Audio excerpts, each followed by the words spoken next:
Australians, all let us rejoice, for we are one and free, with golden soil and wealth for toil.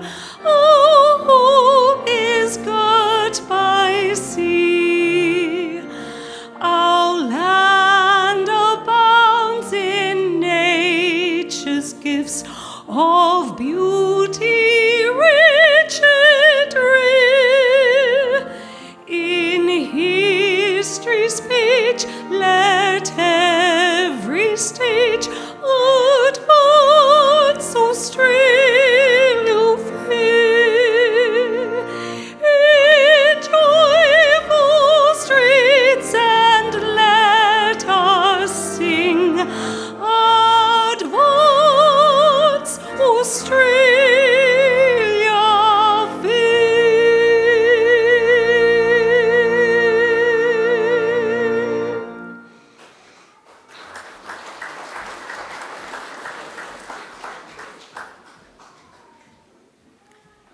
Please be seated.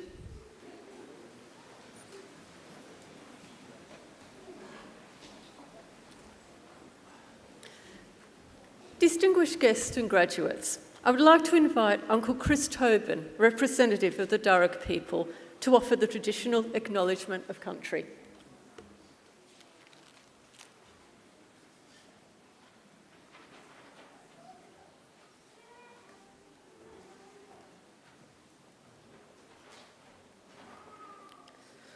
Thank you. Warami Mediga. Hello friends and Nalawa. Welcome to Wallamata. I belong to one of the local Aboriginal families of the Darug people, the traditional custodians over this part of the country. I wish to firstly pay my respects to the country and its people by acknowledging that we do indeed meet in Wallamata, the place of the snapper fish and the ancestral home of the Wallametical clan. I'd like to also thank the University for the invitation to come and do this with you. The acknowledgement of country is, to me, one of the features of contemporary Australia that I'm very proud of and gives me great hope for the future. It is a sweet way of standing with Aboriginal people in our struggle for justice, but it's also a way of acknowledging the people that went before us and to recognise the importance of the relationship that country has with its people and the rights and responsibilities that come with that. So thank you. My family, in fact, descend from Yarramundi, a respected elder and cleverman of the neighbouring Burrabrongal clan during the early years of colonisation. He saw that our survival in this new world could best be secured if we could learn more about it, and so he enrolled his daughter, Bullangai, or Maria, into the Native Institute, a school set up in 1815 by Governor Macquarie, offering formal education to Aboriginal children. Maria studied there for several years and used her newly acquired skills to lobby and eventually secure some land for herself and her family out along the Richmond Road. Other Aboriginal families soon joined them, seeking refuge during the brutal displacement of our people during the 1800s, and the place became known as the Blackstown, where the present-day city of Blacktown gets its name. We are very proud of her, as I'm sure your families are of you here today. And with good reason. Your success is our success. Your advancement, our advancement. Now that was probably better understood in traditional times when camp groups were smaller and clans abided by strict sharing laws, which meant the food that you caught and brought back was distributed throughout the rest of the camp. Your skills and good fortune were thus enjoyed by all. Your efforts literally nourished the rest of the community, and you in turn were looked after by them. Yes, we can live quite beautifully when we work together. Our Aboriginal ancestors certainly lived well in many respects, and I use occasions like this to offer them to yourselves as a model or a benchmark on how good to expect our lives today. You see, when Captain Cook arrived here a little over 250 years ago, he described the people he encountered as one of the happiest people he'd ever met. They owned nothing, he wrote, but the tools they carried. They were naked, made their shelters from the bark of trees without cutting them down, and fed their families without excessive tilling or clearing of the earth. There was no slavery, no rich and poor, no homelessness, no rents, no mortgages. Armies were unheard of, as were forts, jails, or even fences. Back then, people cooperated to collect the resources that were needed, which were then shared out according to strict Aboriginal law. Our lands were maintained in their natural state through fire and responsible harvesting. Our rivers and waterways kept clean and unpolluted, with people drinking out of them as they have done here at Wallamata for the past 30,000 years. So please consider, this is not a dream yet to be realised or some ideal. This is normal life for us and for the longest time. And there is no good reason why we should expect less for ourselves and our children, than what our ancestors enjoyed. Admittedly, there's a lot more of us. However, we are a clever people, and those values that served our old people serve us well today still. So graduates, I would say expect great and wonderful things from your life. Life is good, we are naturally happy, and normally very good at looking after each other and the planet. I would just ask that you share your skills with the rest of us where you can, and keep following that beautiful spirit within you that got you this far. Do this, and I'm confident we can put together a world we can be proud of, and a future that is worthy of our children. We can all do our bit. I'll do mine by winding up and letting you graduate. Just want to say congratulations to all of you. Have a wonderful day, and all the best in our collective futures. Thank you.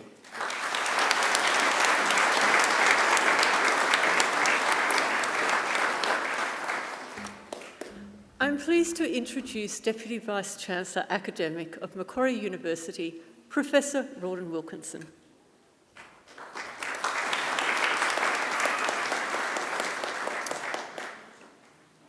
Thank you, Uncle Chris, for that acknowledgement of country. I'm sure every single one of you walked onto this campus and realised that this is an incredibly special place. It's an extraordinary crucible of learning. And Macquarie University sits on lands that have been that crucible of learning for 60 years. But we all are aware, every day when we come onto this campus, that this has been a seat of learning for 60,000 years.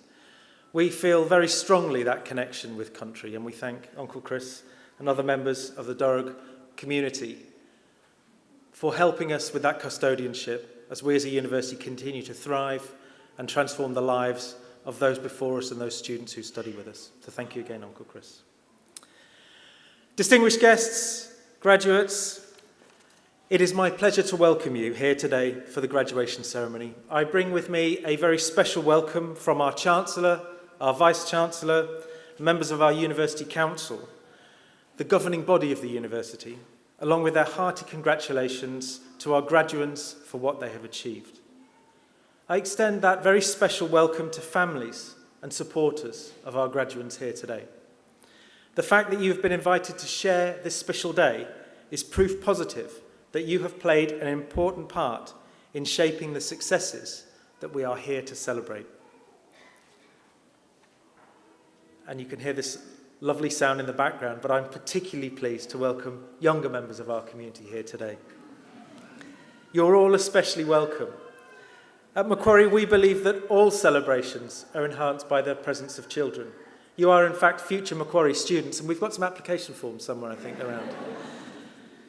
So, parents, guardians, please don't worry about it. Let your children be. We are delighted that they're here to celebrate with us. Please don't feel the pressure to keep them quiet. They're all part of our Macquarie University community. Graduates, you've all worked really hard to get to this point, and you should feel proud of what you've achieved. Completing a degree, as we all know, is never easy. It requires a desire to realise your dreams, a passion for inquiry, and a determination to succeed. Well done.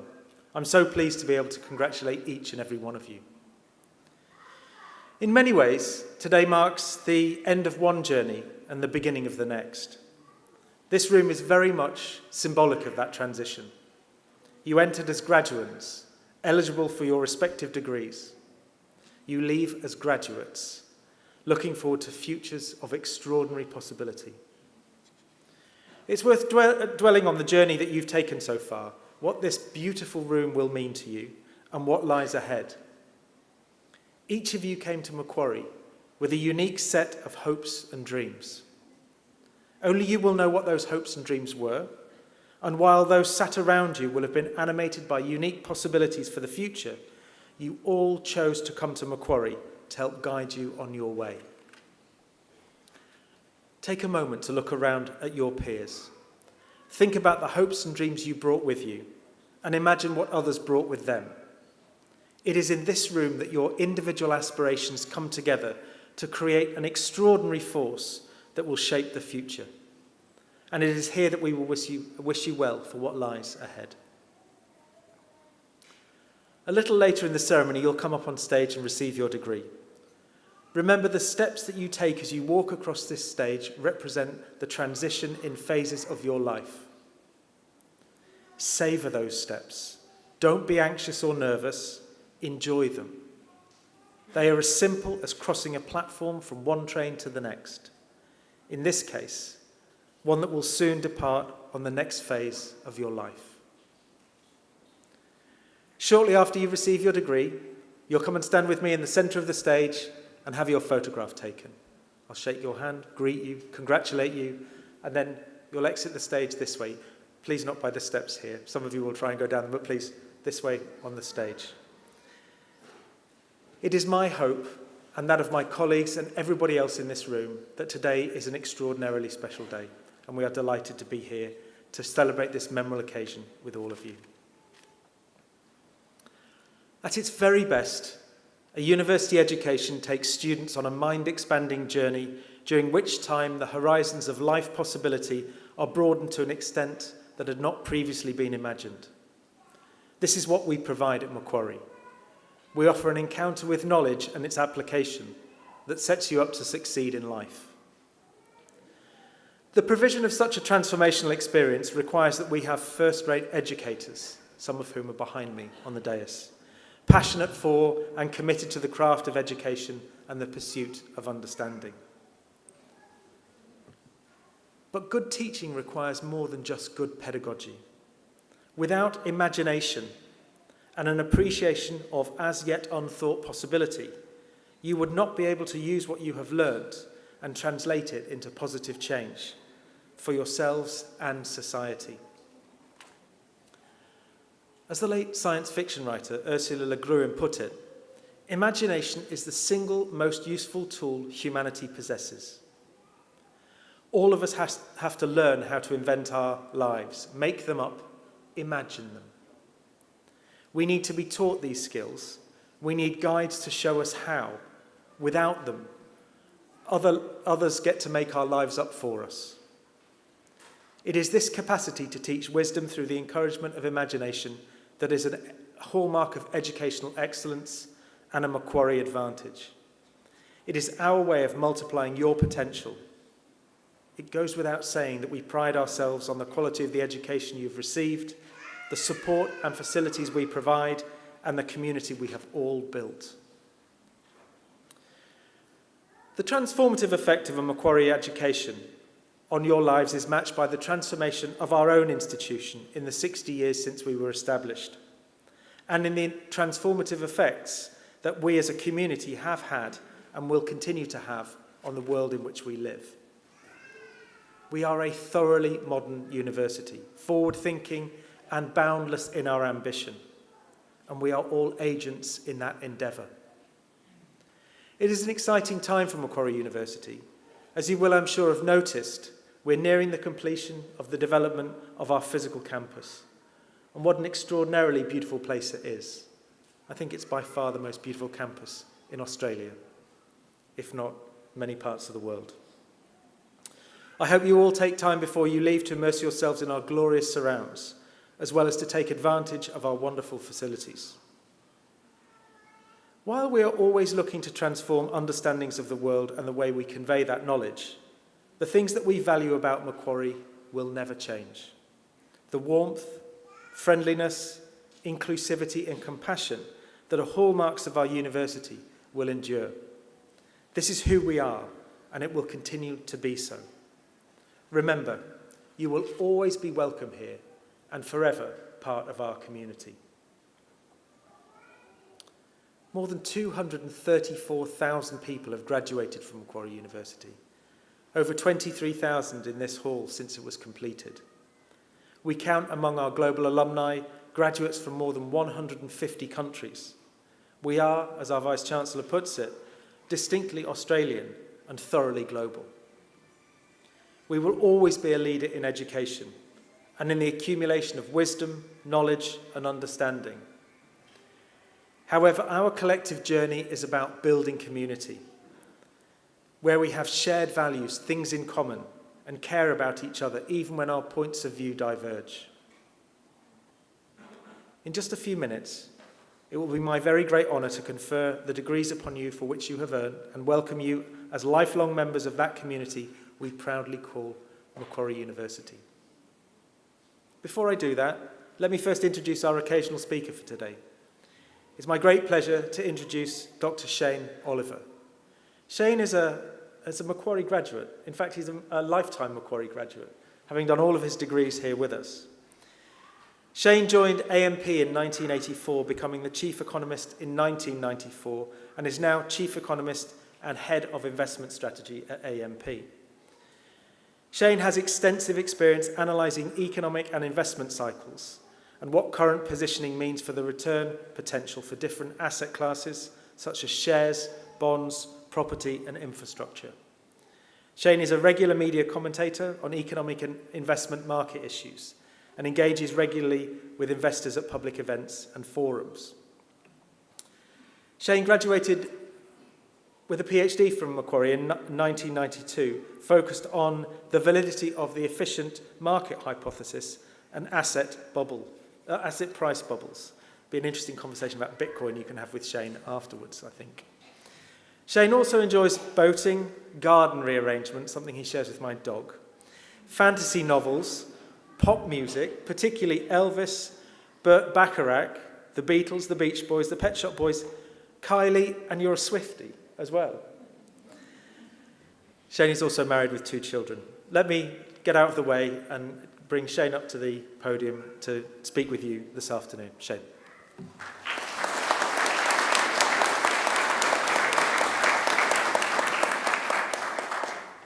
Okay, thank you. I was actually fortunate enough to get Taylor Swift tickets earlier this year, but they were the cheap tickets. They were the ones off to the side that cost, I think, $60. So I got a side view. Anyway, I would like to start by acknowledging the presiding officer, members of the faculty and staff, distinguished guests, graduates, and their families and friends. It's a real honour to be here today to give this occasional address.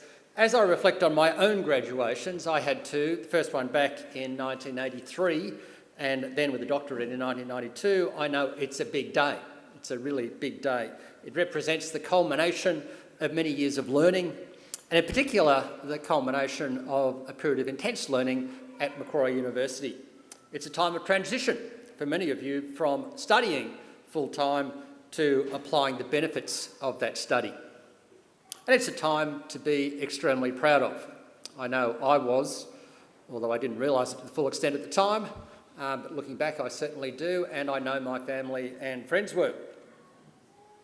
My Macquarie experience obviously started in the late 1970s. Macquarie University at that point in time, I think, was 11 years old. It had very Soviet-style architecture. If you don't know what Soviet is, you could Google that one. Lots of concrete and the trees hadn't really grown. It seemed a very stark place. But I remember driving in with my mother. There was no such thing as online, so you had to come here to do everything. And she was saying, this looks like a really exciting place. And it was. And it has been very exciting when I was here. Back then, the Cold War was raging, the Soviet Union was a thing, and inflation was high. And maybe a bit like the last few years. You could argue we've come back into another Cold War, hopefully not as severe as that one was. And of course, we have gone through a period of relatively high inflation. But unemployment was also high. So when you left school and then went to university, you had this nagging doubt as to whether you would get a job or not, because the unemployment rate was so high at the time. The buzzword, for those of you who studied economics, was stagflation. My father told me some point in 1978, I think it is, or 77, that the old economic models weren't working so well, And consequently, on hearing that, I thought, what is this stuff about economics about? And I fell in love with economics from my high school course in both Year 11 and Year 12, and decided I should be an economist. Not that I knew what economists did. The only economists I knew at the time, there wasn't so many on the TV back then, but there was a couple. The only one I really knew was my high school economics teacher. But he inspired me to study economics. At the time, I concluded that Sydney and University of New South Wales would be a little bit too old school for me. And living on the northern beaches, I decided Macquarie was the place to be. So it was my first choice. My careers advisor at the time said, well, you know, don't just study economics. You may not end up wanting to be an economist. Maybe you should study law at the time as well. And of course, Macquarie University Law School was quite a radical law school back then. It was the third one in the state, if you exclude ANU. And it had a very left-wing perspective on things, which I also found kind of useful, because when you're young, it's nice to start off on the left, because as you get older, you accumulate wealth. There's lots of things you want to conserve. And so if you start off on the right when you're young, you'll end up being a fascist by the time you're my age. So maybe it was a good thing starting off on the left. Anyway, so I decided to come to Macquarie. It benefited me immensely, and it certainly did not hold me back. You could argue, well, Sydney and New South Wales is the best place to be. I don't agree with that. And I've always found that graduates that I've come across from the Macquarie were amongst the best, if not the best. And I've had a lot to do with graduates over the years coming through AMP. So off I went to Macquarie, arts and law, but it was economics that I loved. And after a while, I decided, after 3 years of law and economics, I decided to shift back to economics and do an honours degree, which I ultimately graduated with in 1983. Up until my final undergraduate year, I did my best to stay away from financial economics. It was associated with pretentious people who wore dark blue suits, a bit like this one, and Ronald Reagan. Ronald Reagan was the then President of the United States. And of course, he was the guy battling the Soviet Union, sort of.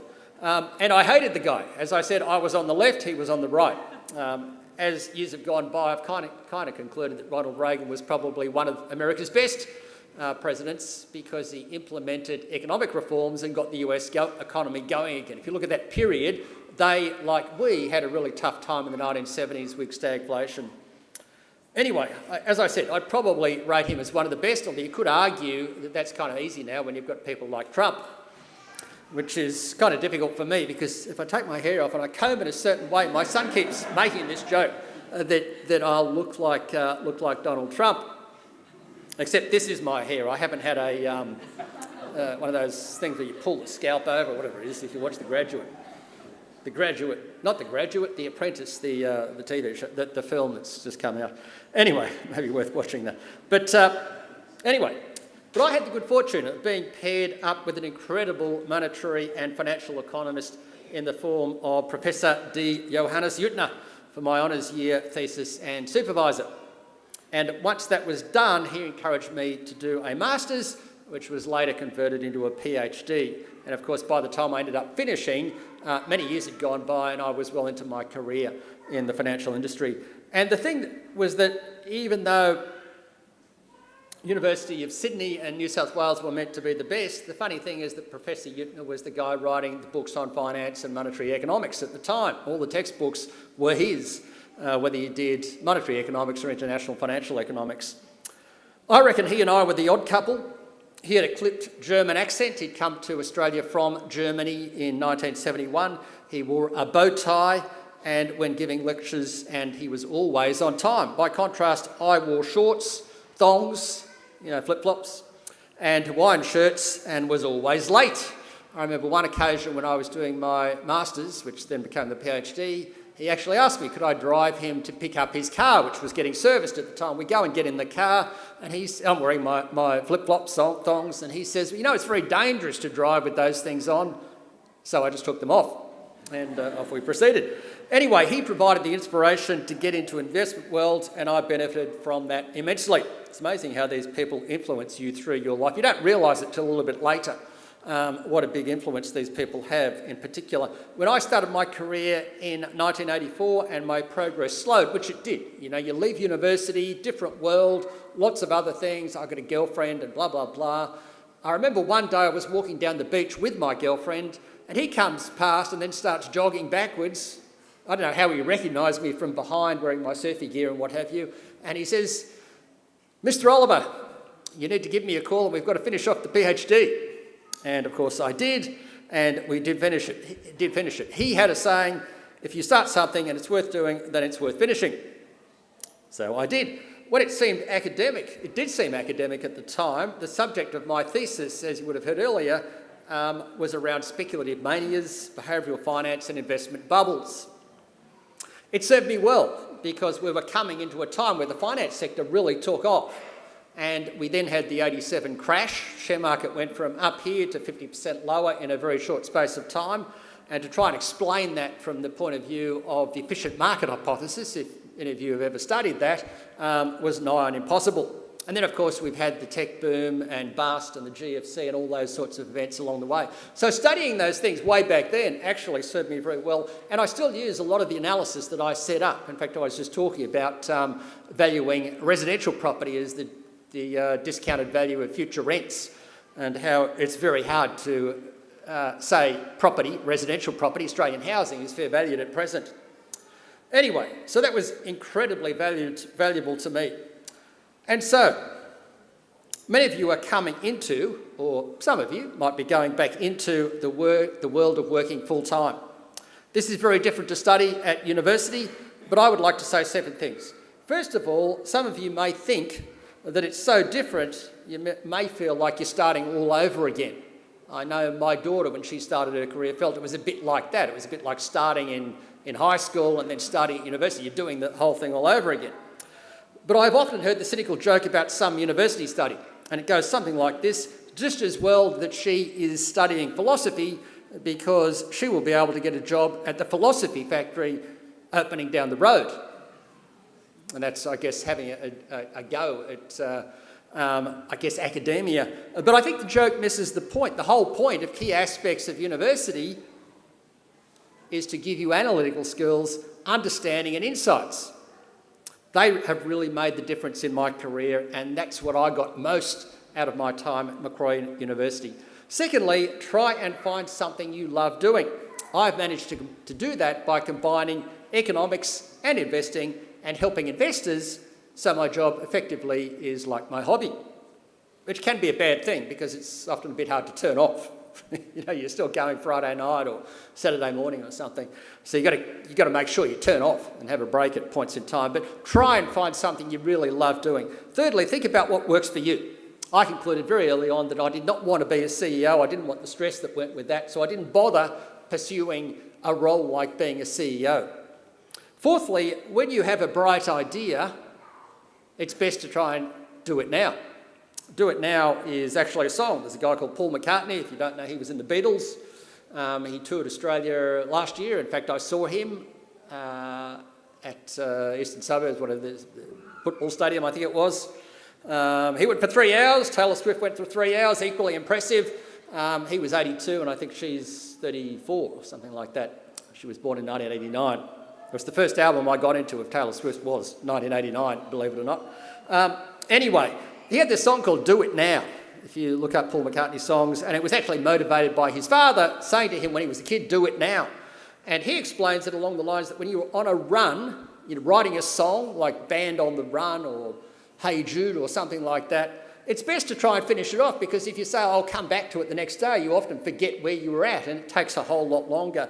I think that also highlights the benefit of working flexibly, because my most productive time is between about 8 o'clock and 9:30 at night. So I kind of think, well, if I'm not in the office, that gives me a bit of flexibility through the day to go for a walk, see my dog, blah, blah, blah, do other things, and then you actually allocate your time to the most effective part, the time of the day when you're most efficient. Anyway, do it now. Fifth, try and build yourself a franchise.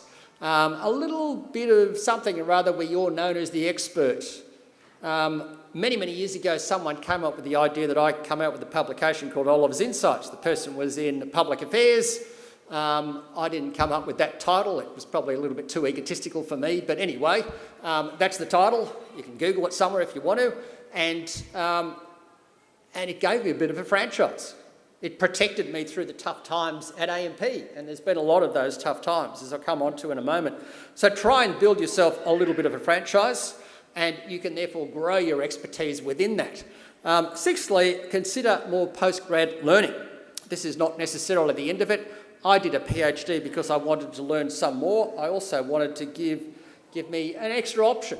You know, if you've got a PhD, maybe you might consider being an academic at some point in time if I wanted to do that. Maybe you think you've already done that, but it's always something worth considering as you go through life. Finally, accept that things will go wrong. It's inevitable. It won't be smooth sailing. It's a bit like share markets. We've had 2 fantastic years, particularly in global shares. Nvidia is through the roof. Bitcoin, when I last looked anyway, was above 100,000. Very exciting stuff. Get into all sorts of debates about that as to whether it's getting too bubbly. But we know from history that that does not go in a straight line. There will be a setback, inevitably. And it's the same with your careers. The company that I work for, AMP, has had several setbacks. 4 years ago, it had a major one. And that can be very embarrassing and very tough for you. And for me, kind of depressing at the time. Very depressing. You've got to ride with that. You've got to see it through. And you've got to take the opportunities and the learnings those sorts of setbacks provide. Anyway, I'm going to leave it there. Congratulations on your graduation, and I wish you all the very best in your careers and whatever comes next. Thank you.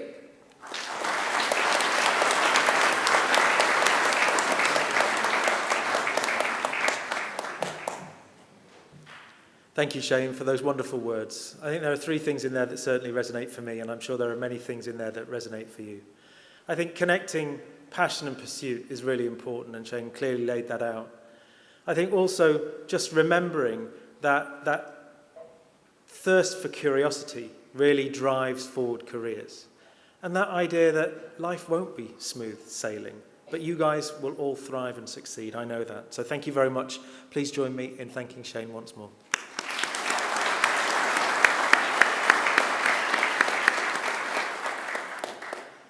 So let's get to what we're all here for. It's our great pleasure to be here at graduation with you. We all look forward to these days of celebrating your successes and hearing about your successes as you leave our shores. So let me introduce again, or call upon our acting registrar, Belinda Tiffin, to formally certify the eligibility of those who have met the requirements for the degrees to be awarded today. Deputy Vice-Chancellor, I certify that all of the candidates being presented here today and those who are absent have satisfied the requirements of the Academic Senate for the degrees they are to be awarded. Would all candidates for admission to degrees please stand? If you're in a funny hat, that's you. Stand up.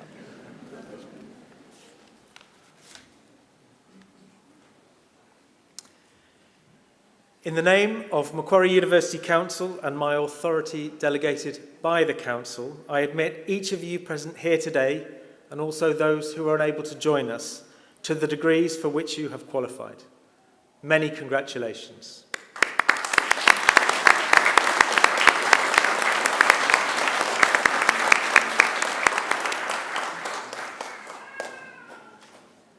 Graduates, please be seated.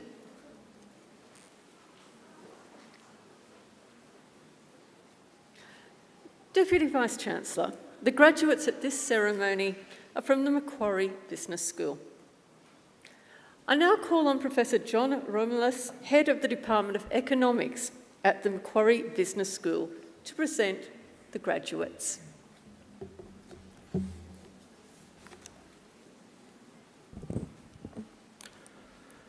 Deputy Vice-Chancellor, the graduates at this university are from Macquarie Business School.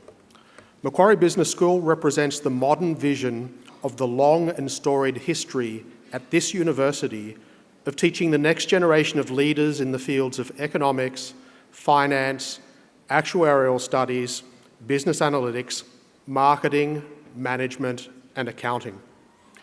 Our school prides itself on a simple and singular focus: you to the power of us. The philosopher Aristotle, the teacher of Alexander the Great, once said that education must prepare a student for the pursuit and attainment of a happy life.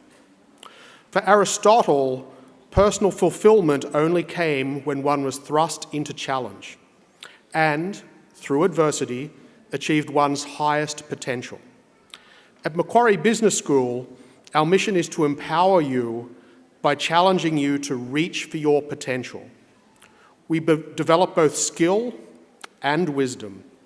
Skills in the foundational training of economics, data analytics, critical thinking, teamwork, and communication, as manifest in the challenges you faced in your classes in management, finance, economics, marketing, and beyond. And wisdom so that, equipped with one of the finest educations this country can offer, you strive to make a difference in the world, to leave it in a better state than how it was first presented to you. Profound change is upon us today. The scale and combination of technological, political, environmental, and societal change poses tremendous risk to people and planet alike. There will be plenty of challenges, but it also offers great opportunities. I have every confidence that each of you who sits before us today will rise to join the highest echelons of leadership in Australia and within our region. Sitting amongst us are tomorrow's CEOs, members of Parliament, public administrators, and future academic leaders. But as you leave us today as a graduate, I want you to remember this most important quality of a Macquarie University graduate. Macquarie University is a public university committed to the public good. Therefore, when difficult challenges come your way, the question you must ask yourselves is, how will I serve the common good? Deputy Vice-Chancellor, I'm proud to present to you the graduates from Macquarie Business School who you have admitted to degrees.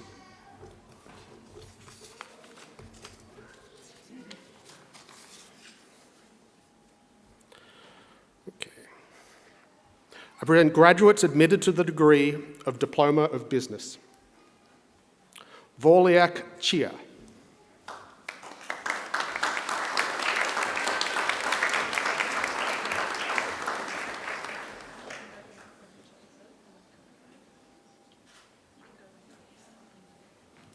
Rabid Al-Islam.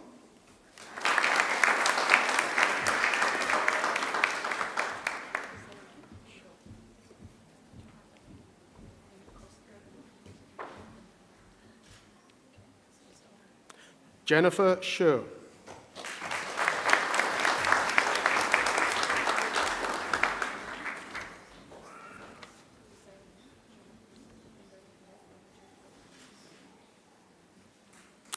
I present the graduate admitted to the degree of Diploma of Commerce, Harris Key.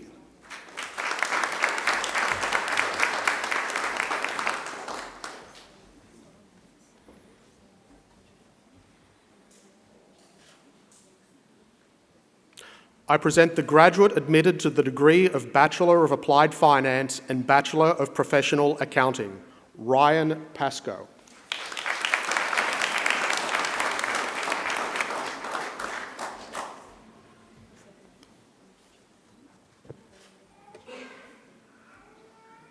I present the graduate admitted to the degree of Bachelor of Applied Finance with the degree of Bachelor of Actuarial Studies, Huiyu Zhong.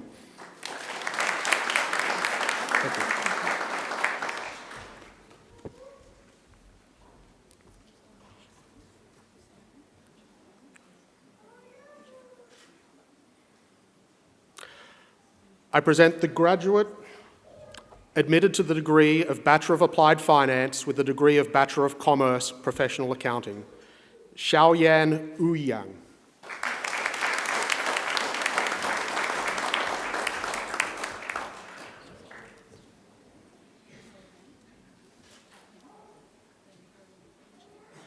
I present the graduate admitted to the degree of Bachelor of Applied Finance with the degree of Bachelor of Economics, Ishaq Khan.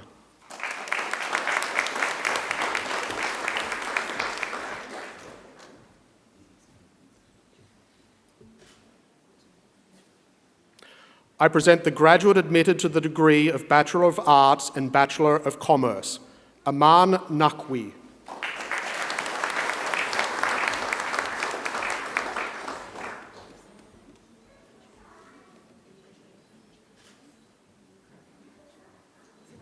I present the graduate admitted to the degree of Bachelor of Economics and Bachelor of Applied Finance, Nicholas Paratino.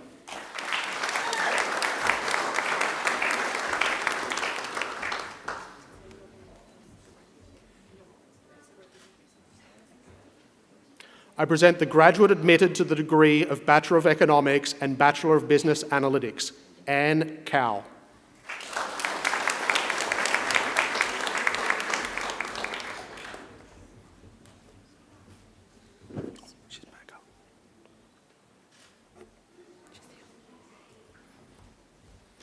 I present the graduate admitted to the degree of Bachelor of Actuarial Studies, Sabrina Leo.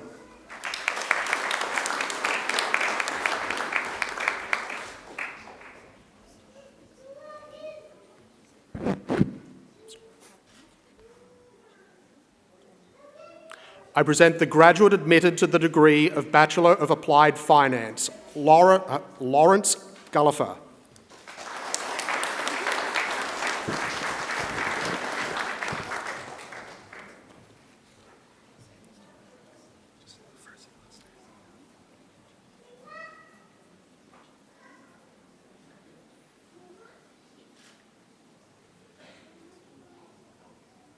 I present graduates admitted to the degree of Bachelor of Business Administration, Abdallah Hassan Belnabi.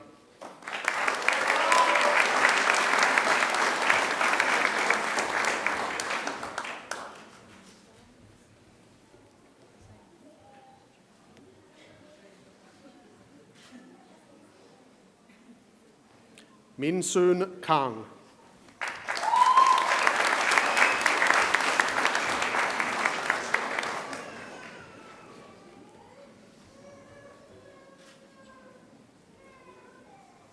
Sanzadur Rahman Khan.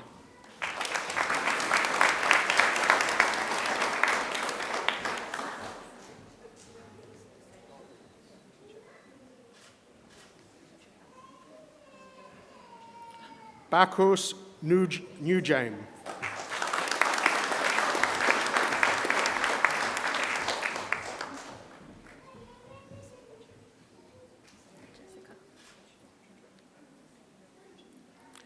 Jessica Shan Perrin Leach.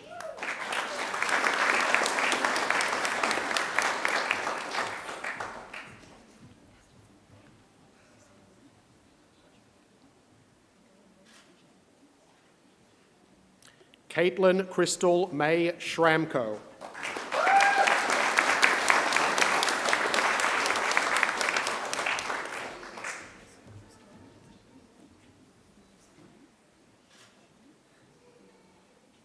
Francesca Still.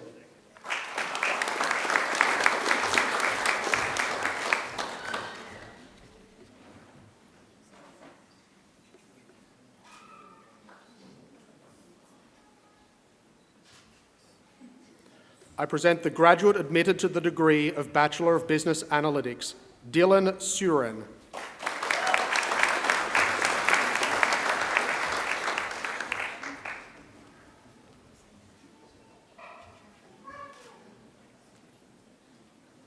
I present graduates admitted to the degree of Bachelor of Commerce, Jericho Avadillo.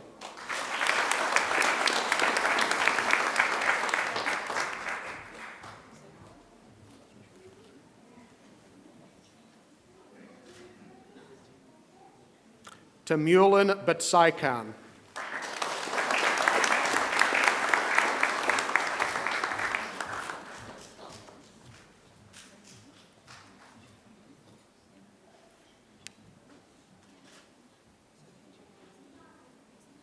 Joshua Bortolucci.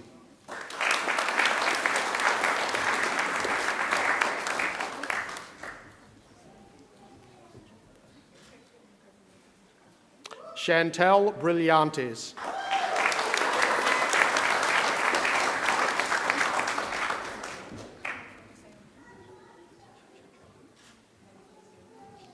Christy Shalita.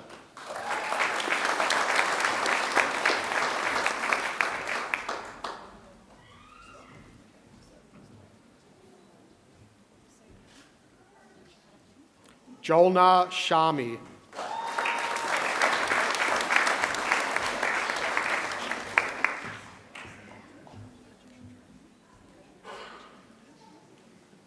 Scott Chan.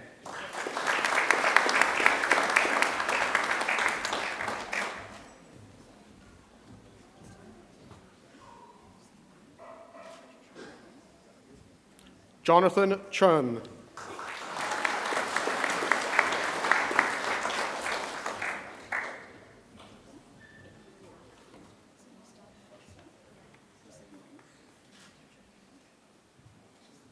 Ashab Chowdhury.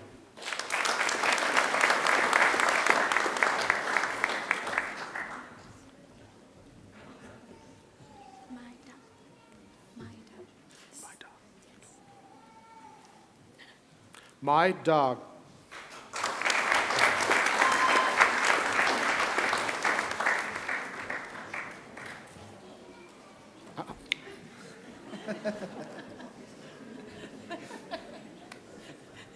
Lachlan Double on the double.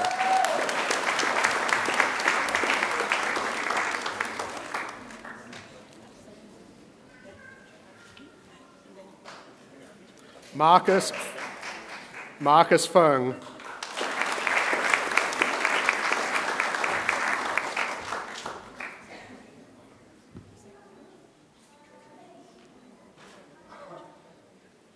Zachary Harvey.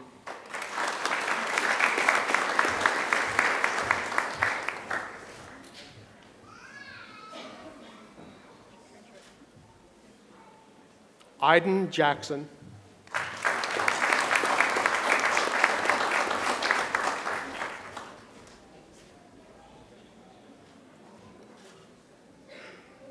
Mohammed Sibgatul Jaim.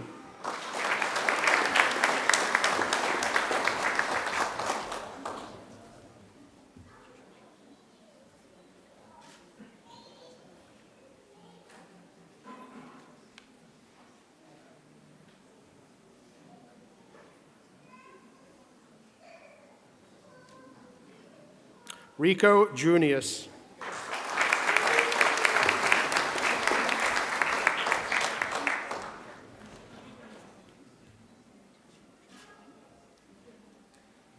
Rihanna Keaveney.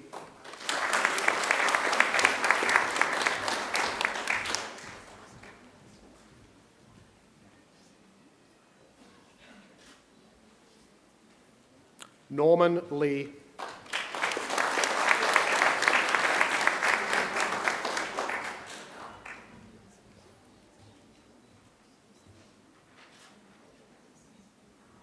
Jason Ng.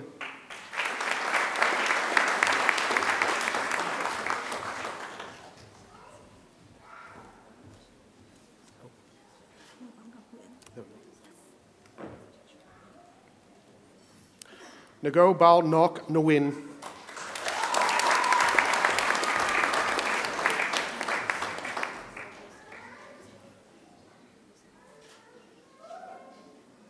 Bernard Nikolovsky.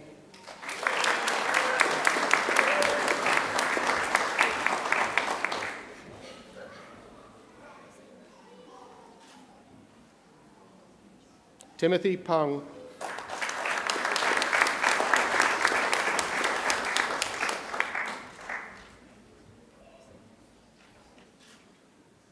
Georgia Peterson.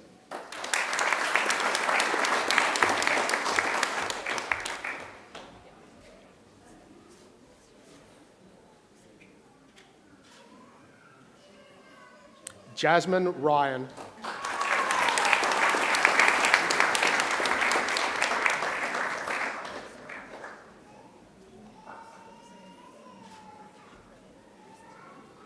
Ariel Santiago.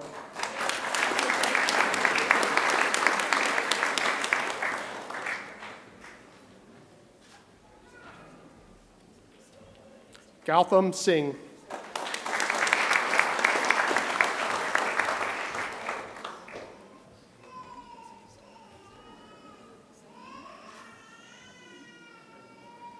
Jasdeep Singh.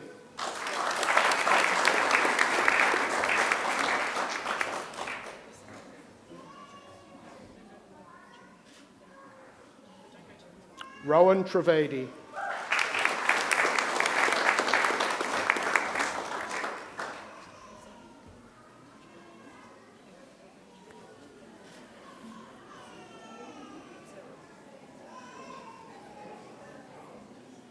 Richard von Grausi.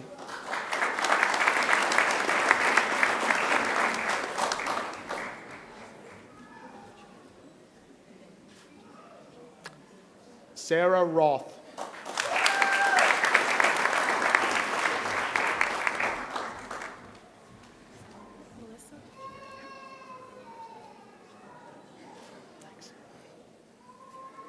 Melissa Yu.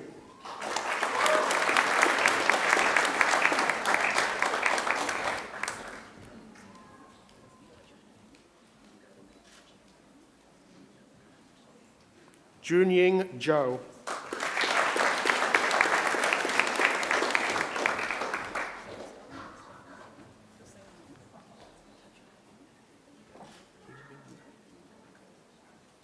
Hu Min Bui.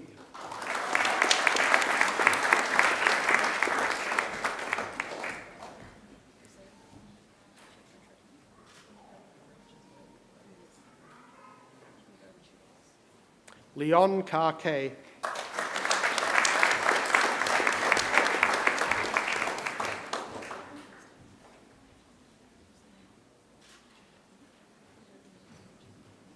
Tinashi Solomon Majura Niara Sarora. Sorry.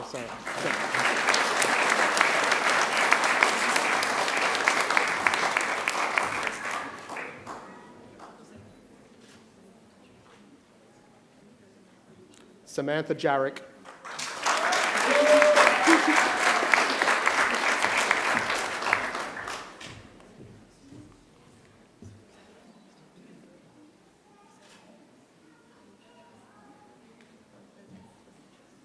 Ken Kawara.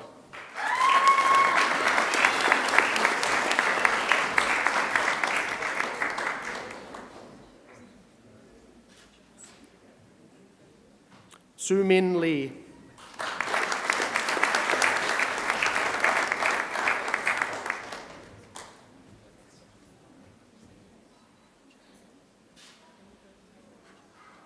Sophie Van Claveren.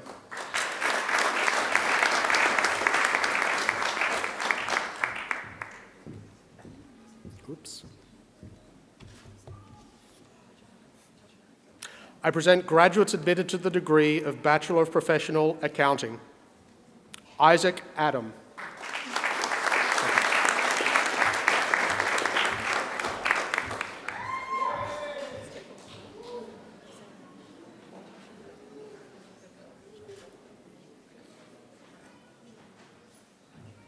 John Bumelum.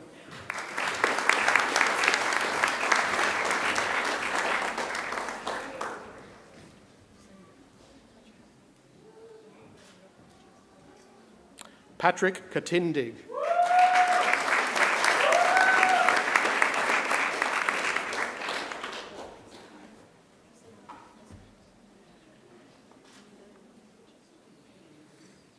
Zhuizhang Jiang.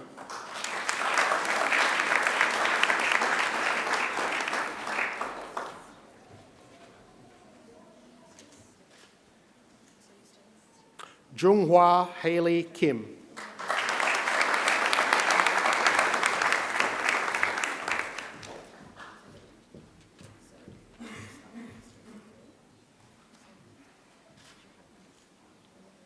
I present graduates admitted to the degree of Global Master of Business Administration.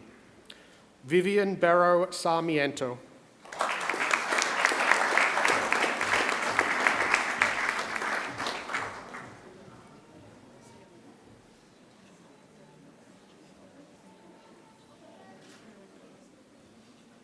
David Wynell.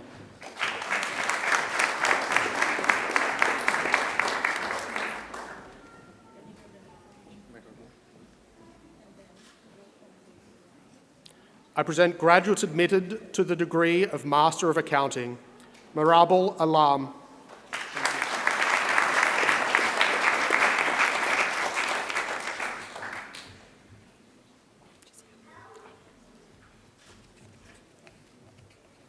Huang Lin Ho.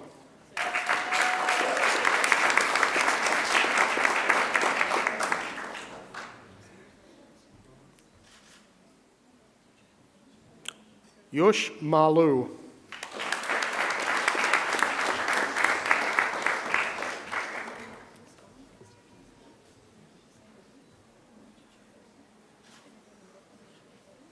Farhan Nafiz.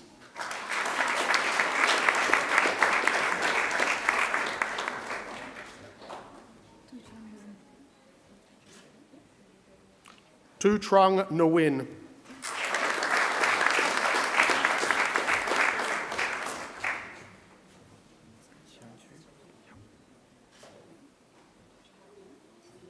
Xiang Chu.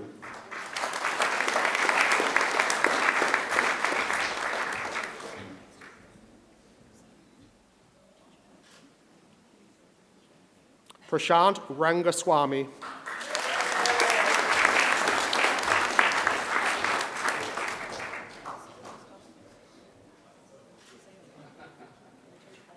Supriya Ulak.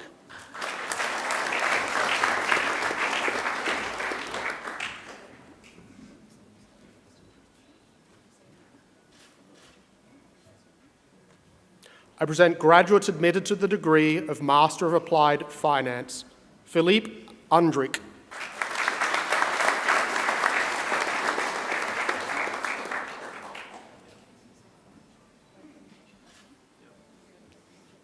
Connie Bainey.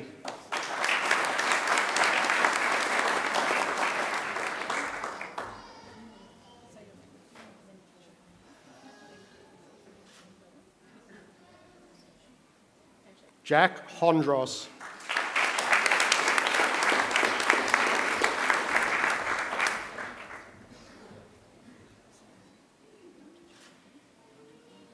Lena Kim.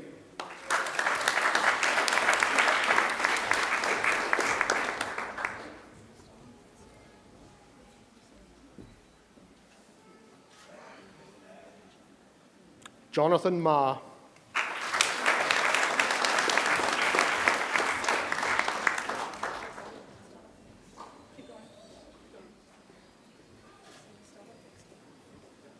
Lalu Muhammad Andila Rizki.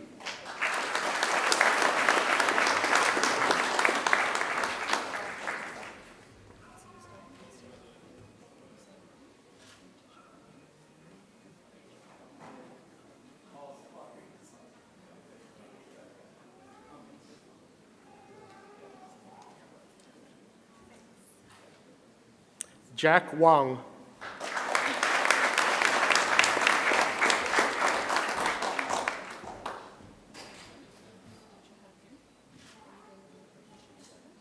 I present graduates admitted to the degree of Master of Applied Finance, Advanced, Jesse Lee Espares.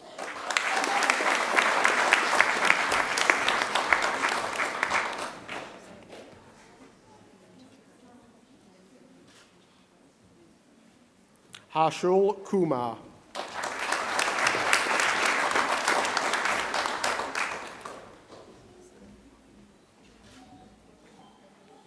Martin Flameur Mara.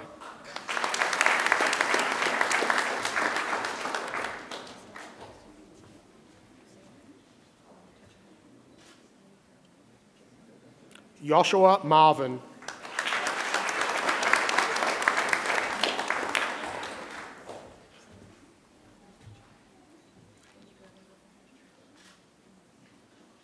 Famid Amjad.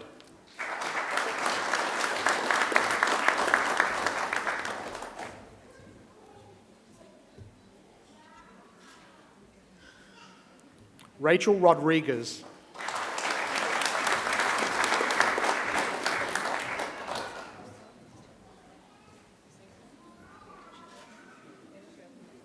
Julius Zondag.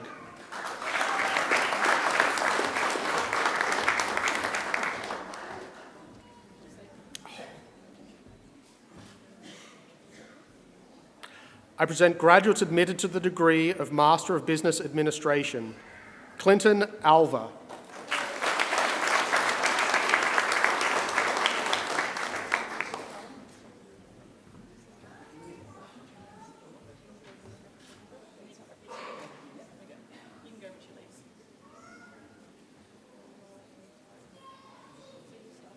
Rosalia Binti Ismail Bahajia.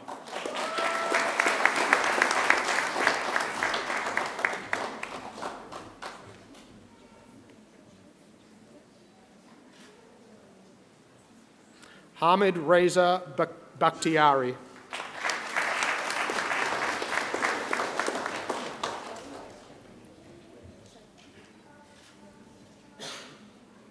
Mita Brearley.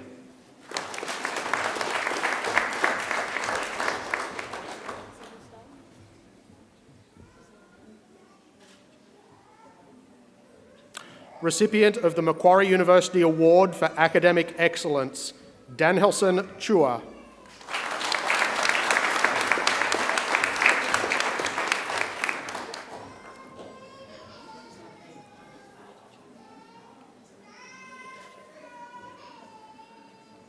Juan Carlos.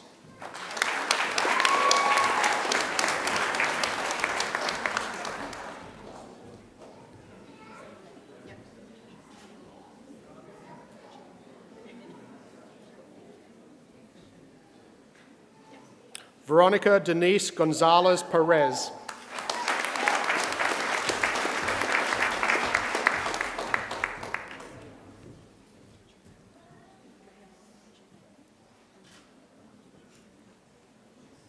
Prudence Inder.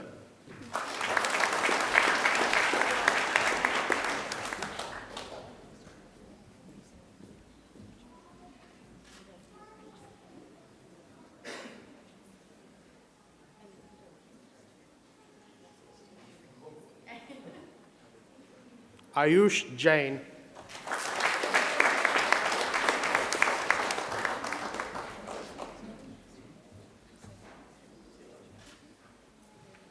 Madhu Joseph.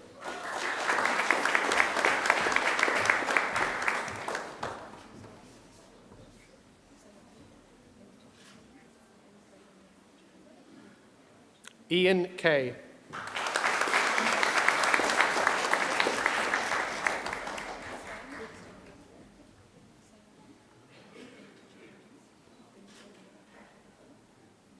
Sudhir Kumar.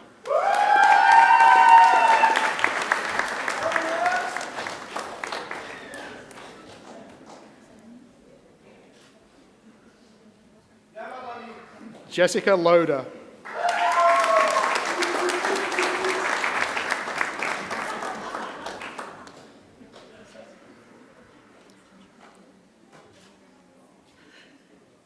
Diane Rayo Maglaya.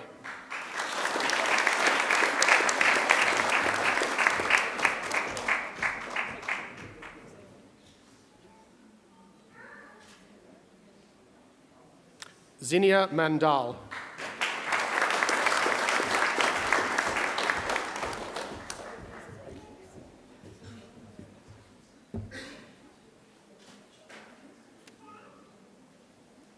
Matthew McNay.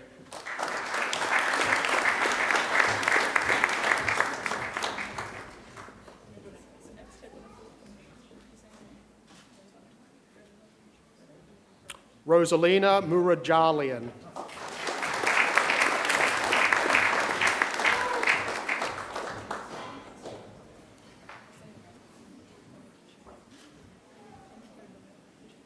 Mina Tadros.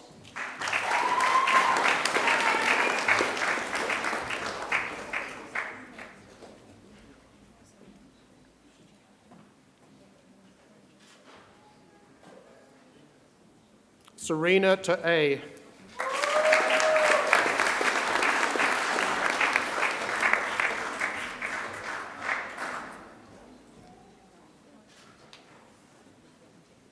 Liam Watts.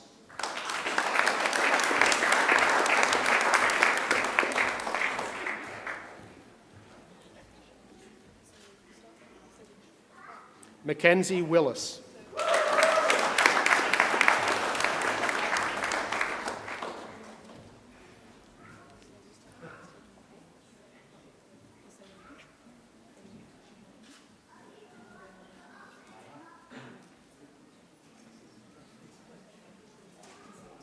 I present graduates admitted to the degree of Master of Business Analytics, Amit Banik.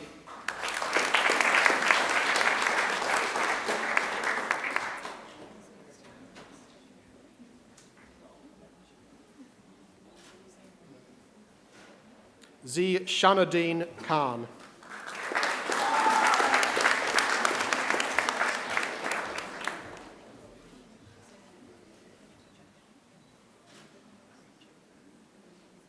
Lucia Zuniga Mendoza.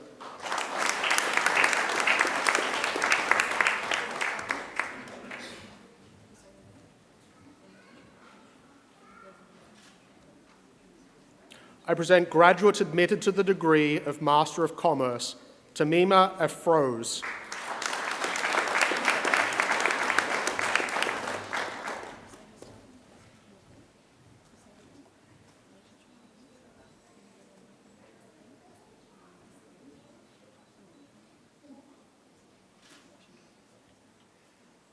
Sabit Isra.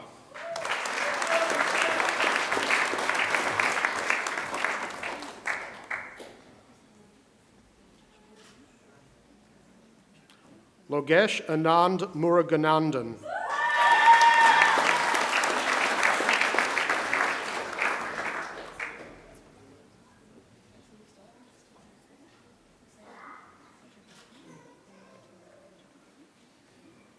Sanul Singhai.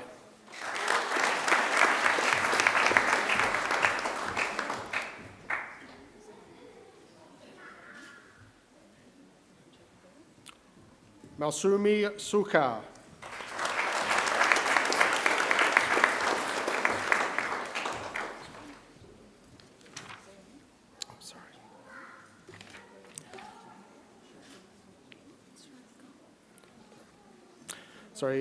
Mansumi was from the graduate admitted to the degree of Master of Forensic Accounting in Financial Crime. I present the graduate admitted to the degree of Master of Marketing, Radhika Chokhanili.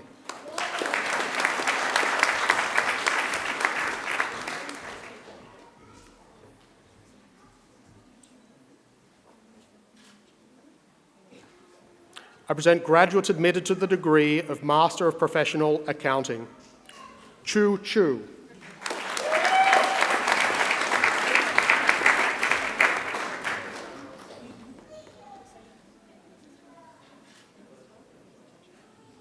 Hanshu Zhang.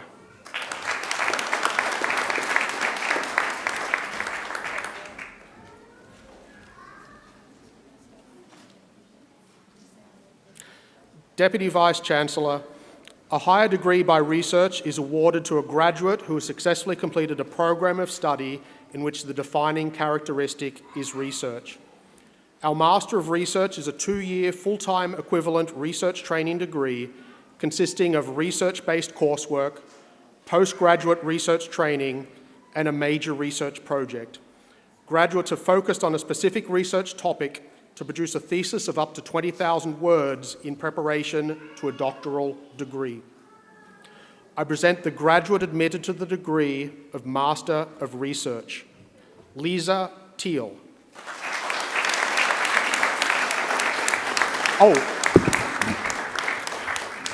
For a thesis entitled Bricolage and Engineering in Franchising, Balancing Standardization and Adaptation.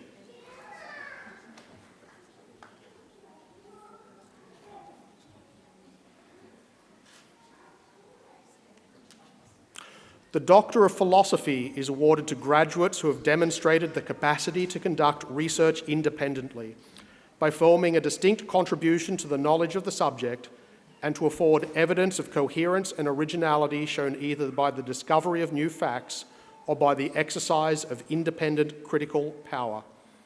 I present graduates admitted to the degree of Doctor of Philosophy. Dr. Chun Fei Chun.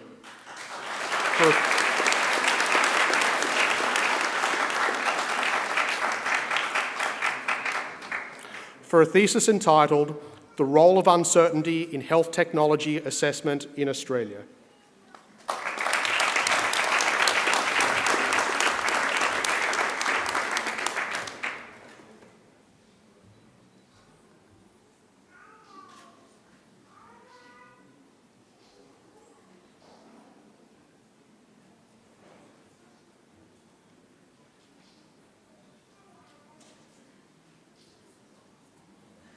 Dr. Zarul Nurshazana Zainuddin.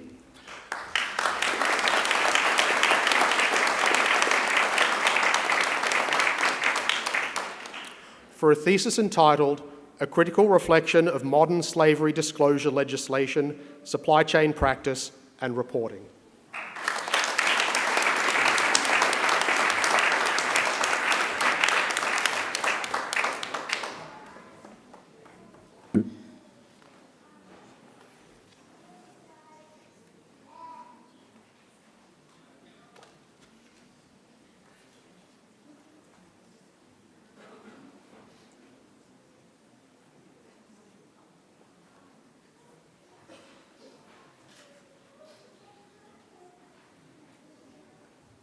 Deputy Vice-Chancellor, that completes this afternoon's presentation of the graduates from the Macquarie Business School.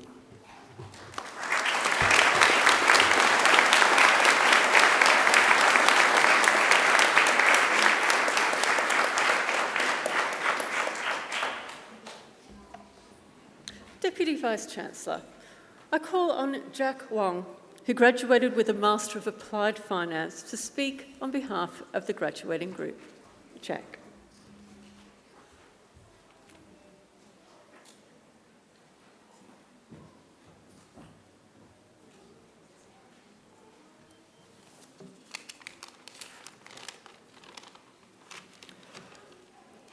Deputy Vice-Chancellor, members of the university, fellow graduates and guests, I'm honoured to have been asked to speak on this very special day.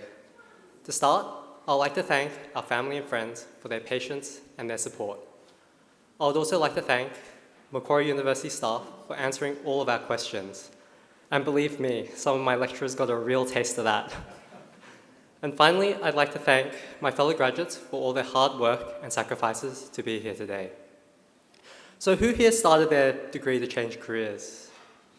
Just me? That's a bit awkward. Hopefully you learned something anyway. So while I now work in investment banking, believe it or not, I used to work in toxicology, which is just a fancy way of saying drug testing.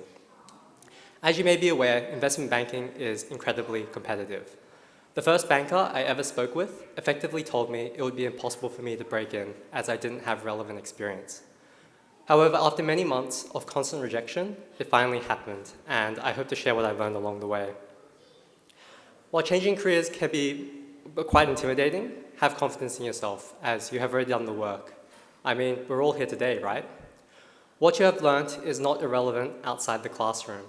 It's because of what I learned through the masters that I appeared competent to those in the industry, despite having no experience working in finance. Something I learned very early on is that getting a job is not just about applying to job ads. In fact, a recruiter once told me that only around 20% of jobs are actually posted on job boards. Therefore, tapping into your network and cold outreach will go a long way. Fortunately, Macquarie University has a very strong alumni network they can take advantage of, and as we were shown before. Personally, many of my coffee chats were with classmates and alumni who were extremely generous with their time. However, once you get in front of people, you do have to get them to like you for them to want to help you. To do this, you'll have to learn about the career and also keep abreast of relevant news so that you can ask good questions and demonstrate genuine interest. Learning more about the job will also help guide you in developing the technical skills that employers seek. Essentially, if you can act and behave like someone already working in the field, you significantly de-risk your employment. While getting a dream job isn't easy, nothing meaningful in life ever is. I had many people tell me I would eventually break in, but at the time, I couldn't see that happening. While it did take a lot of hard work, I likely didn't do anything that you haven't heard before, and so I can say with confidence, if I can do it, you can too. Thank you.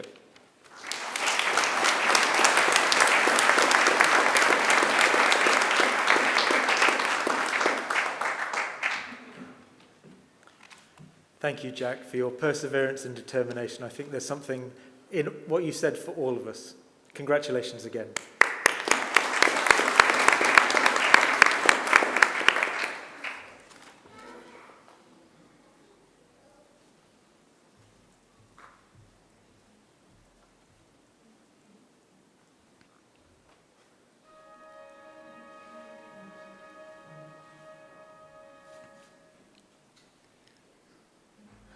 O mio papino caro, mi piacevilo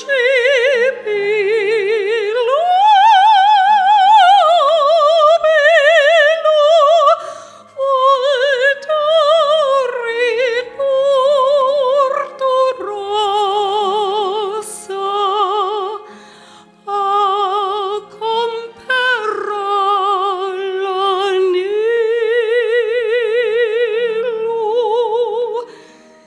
Sì, sì, ci voglio andare. E se lo mar s'enorno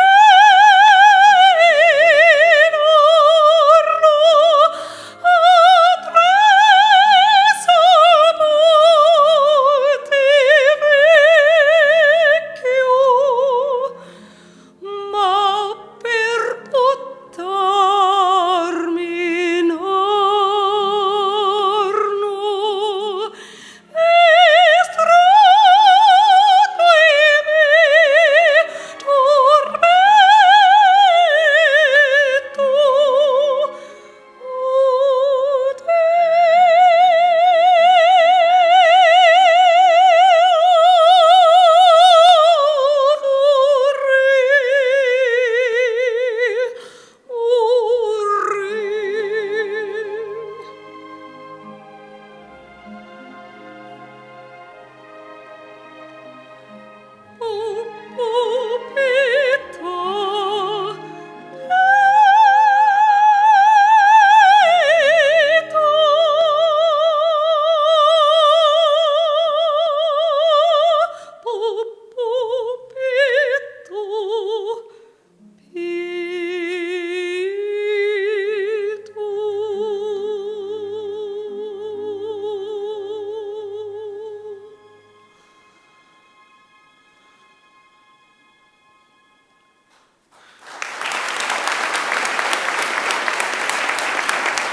Distinguished guests, please join me in expressing appreciation again for Yvette Masters for that superb performance. Thank you, Yvette.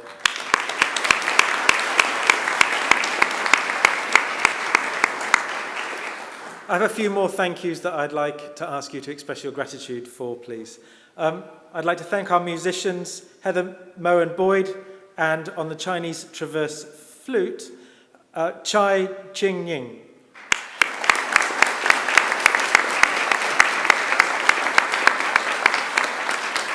Thank you both, that was extraordinary today.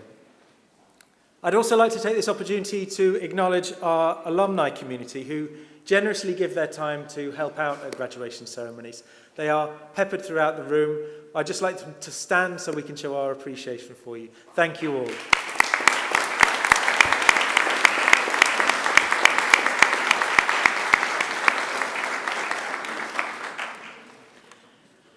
Finally, please join me in thanking the folks that help us out in the room and making graduations run so smoothly, but also folks you can't see up in the booths there who make sure that our graduation ceremonies are beamed to those who can't join us. So thank you all very much.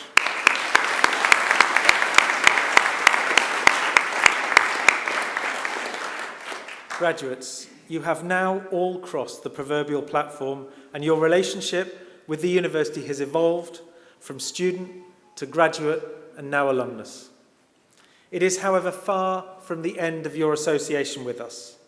You may choose to continue your studies, and why not, or plough furrows anew. You're nonetheless now forever part of the Macquarie University community. Our alumni network is more than 234,000 strong, spanning more than 150 countries. And our alumni team will make sure that you are informed about the university's own journey. And I would counsel, please do keep them informed about your own journey. We get extraordinary pleasure in finding out how you've been travelling in the rest of your lives and where your journey takes you, so please do keep in touch with us. We look forward to seeing you back on campus to attend alumni events, perhaps further study, or simply visit and immerse yourselves in our beautiful surrounds. Graduates, the award of a degree carries many opportunities and privileges. But like privileges, it also comes with responsibilities. I urge you to commit to lifelong learning and inquiry. It is important across your lifetime to be open to new knowledge and understanding. I counsel that you should hold strong opinions lightly and continually reflect on what you know and how you arrived at that knowledge. I urge you to set ambitious goals for yourselves. You came here so we might help you realize your dreams. Without ambitious goals, you won't achieve what you set out to do. We know you have endless possibility in front of you. I urge you to continue the hard work that has already brought you so far. You, your friends and families, and the world as a whole will be all thankful beneficiaries. At Macquarie, we pride ourselves on developing every student into engaged community citizens and leaders. I urge you to always give thought to what you can do for others along the way. You do not always have to do very much to make a real difference. Often a simple gesture or kind word can have an extraordinary impact. I challenge you to continue to exercise sound judgment and initiative, and to be generous in offering practical advice and wisdom to those you meet on life's journey. My hope is that as graduates of Macquarie University, you will use what you have learned here with us not only for your own benefit, but also for the betterment of our community. And in all you do, I charge you to uphold the good name of Macquarie University. It is also my hope that you will remember the people who have helped you along the way and who have allowed you to get to this particular moment in time, from which point you will inevitably flourish. To acknowledge their contribution, I'd like us all to take a moment to thank them. So graduates, please would you all stand? Please place your testaments on the seats behind you, but please don't forget they're on the seats behind you. I'd like you to turn to your family and friends, and I'd like you to join me in giving them a most almighty round of applause.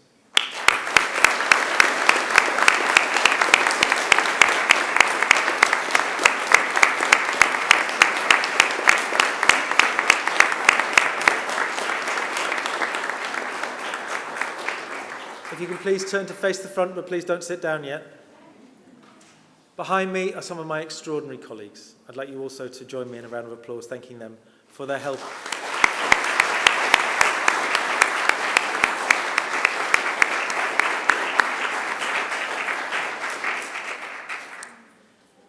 Now please pick up your testaments, but don't sit down.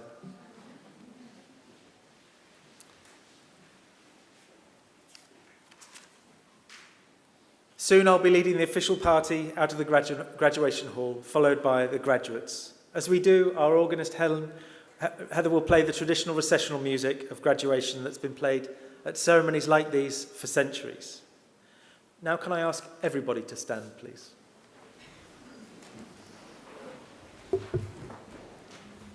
For the final time, graduates, my warmest congratulations. I wish you all the best in all you do.